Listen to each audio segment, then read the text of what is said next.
በቲክቶክ መንደር አነጋጋሪው ፍጥጫ ጆን ዳንኤል እና ጃኒ በከባድ ክስ ተፋጠዋል። በቲክቶክ መንደር ከፍተኛ ተወዳጅነትን አትርፈው የነበሩ የቀድሞ ፍቅረኛሞች ጆን ዳንኤል እና ጃኒ በመካከላቸው ያለው አለመግባባት ተካሮ ወደ ከባድ ወንጀል ክስ ተሸጋግሯል። ጃኒ ዛሬ ባወጣችው ቪዲዮ በጆን ላይ ያቀረበችው ክስና ጆን የሰጠው ምላሽ በኢንተርኔት ተጠቃሚዎች ዘንድ ትልቅ መነጋገሪያ ሆኗል። የጆኒ ክስ ይደበድበኝ ነበር፣ የጃኒ ክስ ይደበድበኝ ነበር፣ አካውንቴንም ያዘጋው እሱ ነው ስትል ትናገራለች። ጃኒ ዛሬ ባጋራችው ቪዲዮ ላይ በፍቅራቸው ወቅት በጆን ዳንኤል ከፍተኛ የአካልና ስነልቦና ጥቃት ወይም አቢዩዝ ይደርስባት እንደነበር በዝርዝር ገልጻለች። በተጨማሪ በፍቅር አብረን በነበርንበት ወቅት ይደበድበኝ ነበር ስትል የቆየ በደሏን አውጥታለች። አሁን ላይ የቲክቶክ አካውንቷም እንዲዘጋ ያደረገው ጆን ዳንኤል እንደሆነ በድፍረት ከሳለች።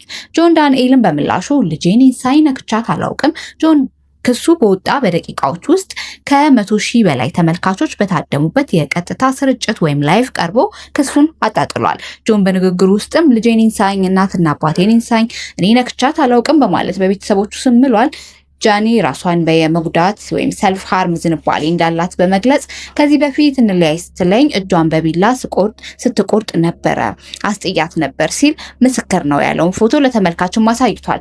ጃኒ ለምን ላይቭ አልገባችም? ብዙዎች ጃኒ በቀጥታ ስርጭት ቀርባ ምላሽ ትሰጣለች ብለው ቢጠብቁም እሷ ግን ዛሬ ላይቭ አልገባም በማለቷ በአካውንቷ ላይ መልእክት በማስቀመጥ ምላሽ ከመስጠት ተቆጥባለች። ይህ መቆጠባ ደግሞ ተከታዮቻቸው መሀል የተለያዩ ጥርጣሬዎችንና መላምቶችን እንዲፈጥሩ ምክንያቱም ሆኗል። የኛ አስተያየት የፍቅር ግንኙነቶች ወደ ጥላቻና ወደ ከባድ ክስ ሲቀየሩ ማየት የተለመደ ቢሆንም የአካል ጥቃትና ራስን የመጉዳት ሙከራዎች ግን በዝምታ ሊታለፉ የማይገቡ ጉዳዮች ናቸው። እውነት በሂደት የሚጣራ ቢሆኑም ለሁሉም ወገኖች የሚዲያ ስነ ምግባርን መከተልና በህግ አግባብ መጨረስ እንደሚበጅ የሾውቢዝ ዘገባችን ያሳስባል።